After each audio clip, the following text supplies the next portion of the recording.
Assalamualaikum warahmatullahi wabarakatuh. Perkenalkan, nama saya Rizka Yoandira dengan NIM 220901601017 dari akuntansi terapan kelas A, Fakultas Ekonomi dan Bisnis, Universitas Negeri Makassar. Di sini saya akan menjelaskan tentang legalitas perusahaan dalam kegiatan.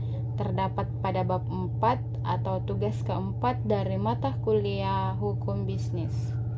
Agenda atau topik utama dalam presentasi ini, yang pertama ialah pengertian legalitas perusahaan, yang kedua bentuk-bentuk legalitas perusahaan, yang ketiga cara memperoleh legalitas perusahaan atau badan usaha, dan yang keempat adalah manfaat legalitas perusahaan. Penjelasan singkatnya yaitu perusahaan sebagai wahana pembangunan perekonomian diatur dalam Kitab Undang-Undang Hukum Perdata, Kitab Undang-Undang Hukum Dagang, dan Peraturan Perundang-undangan. Dalam menjalankan kegiatan bisnis dalam tatanan hukum bisnis di Indonesia dikenal 3 jenis badan usaha, yaitu badan usaha swasta, badan usaha milik negara, dan koperasi.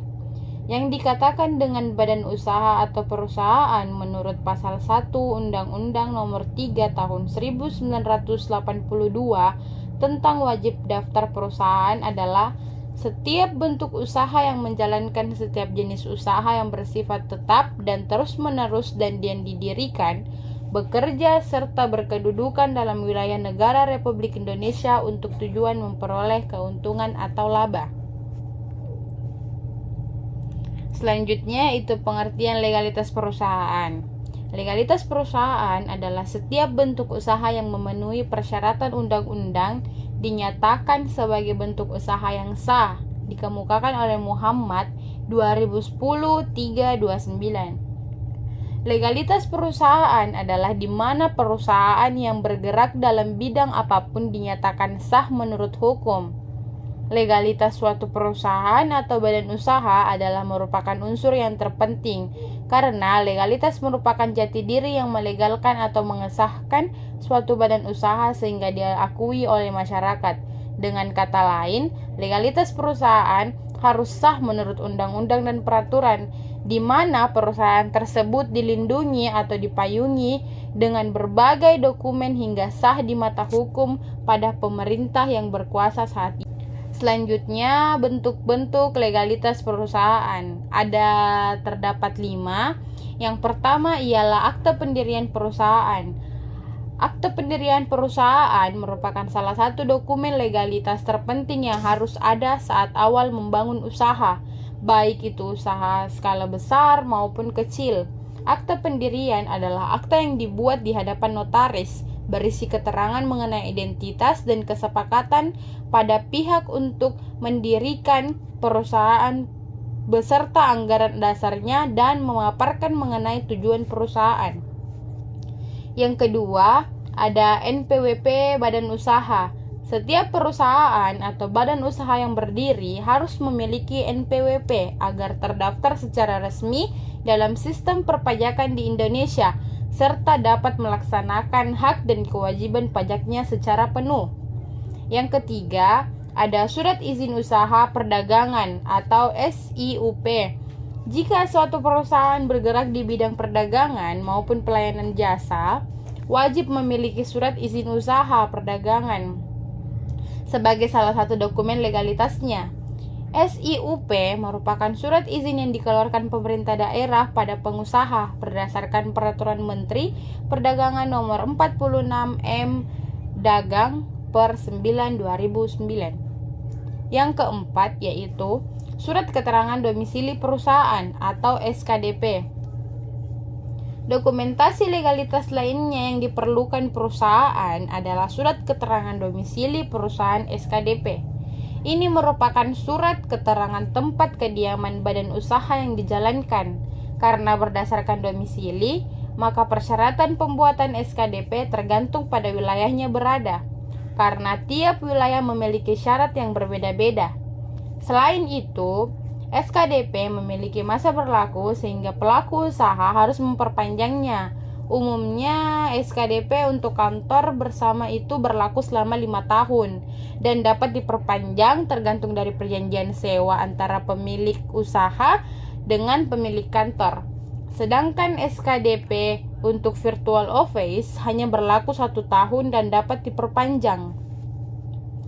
Yang kelima ialah tanda daftar perusahaan TDP atau nomor induk berusaha NIB. Tanda daftar perusahaan adalah dokumen pengesahan yang menyatakan bahwa suatu usaha telah melakukan kewajiban pendaftaran. Awalnya, TDP baru dapat dibuat setelah pelaku usaha membuat akte pendirian, SKDP, NPWP, dan SIUP.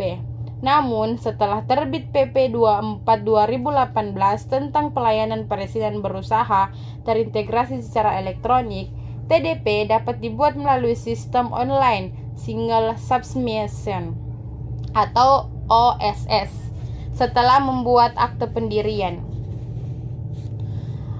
Lalu pada peraturan yang sama, tepatnya pada pasal 26 huruf A, TDP berubah menjadi nomor induk berusaha atau NIB. Jadi, jika pelaku usaha telah memiliki NIB melalui sistem OSS, secara otomatis juga telah memperoleh TDP karena NIB berlaku sebagai pengesahan TDP. Selanjutnya adalah cara memperoleh legalitas perusahaan atau badan usaha. Yang pertama yaitu mengurus NPWP pemilik perusahaan. Para pemilik atau pendiri perusahaan harus memiliki NPWP atas nama pemilik perusahaan, dan apabila salah satu pemilik saham juga merupakan sebuah badan hukum, maka yang dilampirkan adalah NPWP badan atas nama perusahaan tersebut. Inilah salah satu bentuk nyata keunggulan badan usaha yang berbadan hukum. Yang kedua yaitu menyusun akte pendirian. Format umum akte pendirian ini mengikuti pedoman pada Undang-Undang Nomor 40 Tahun 2007 tentang perseroan terbatas UU-PT.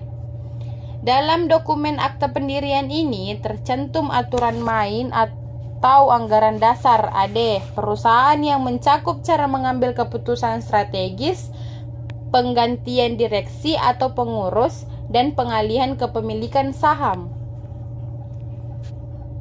Selanjutnya yaitu mendaftarkan akte pendirian. Pendaftaran ini dilakukan dari notaris ke Kementerian Hukum dan HAM untuk kemudian dipisahkan dengan surat keputusan pengesahan pendirian badan hukum.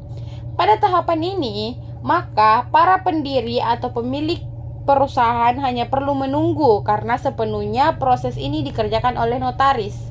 Selama poin-poin yang ada pada akte pendirian tidak ada yang bertentangan dengan undang-undang, maka proses pengesahan ini bisa berlangsung cepat karena sudah bisa diproses secara online oleh Kementerian Hukum dan HAM. Yang selanjutnya yaitu mengurus NIB sebagai bentuk izin usaha dasar.